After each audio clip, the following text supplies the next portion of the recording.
So, Angela, looking to the future, how do you think leadership will need to change, both from the African perspective and globally? Yeah, in the future, leadership will continue to evolve as it's always had. Now more and more people have access to information.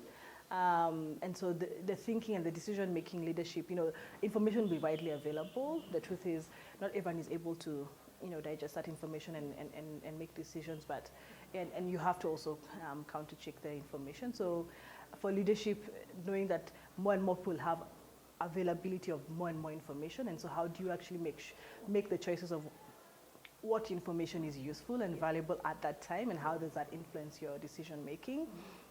I would say the humanity of vision of leadership, and the humanity is, again, with all the digital revolutions that's happening with the Internet of Things and all these things that we learn within Amalgam program, they're not losing sight of, at the end of the day, you're leading people.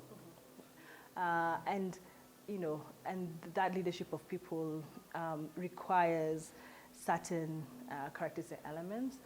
And so the humanity of leadership, so the humanity of the leader as well as the humanity of the people that the leader leads, we will need to start centering that into leadership, so that even as we digitize and get all these computers, running things, and artificial intelligence, that we don't lose that element in some ways.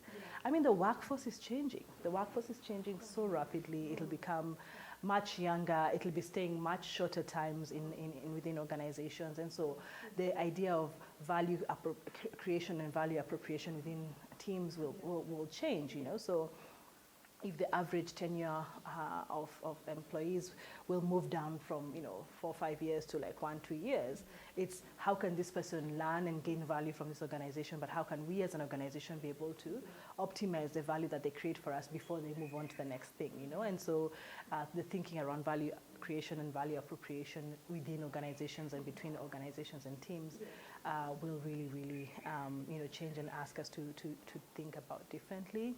I will say that quite some time back, we moved away from the superhero leader to someone who leads amongst team and kind of rockstar teams, as opposed to just the superhero leader.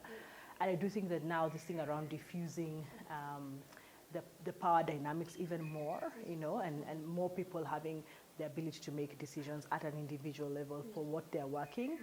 And really the team the leader being able to make the best use of dispersed cross-functional teams that are made up of both people and computers and artificial intelligence and so on and so forth, is going to be something that's quite key to keep an eye on. So I also feel like the cycles that we make plans for, I do think the era of 5-10 year strategies will be very challenged, because the pace of the way things are changing is so fast.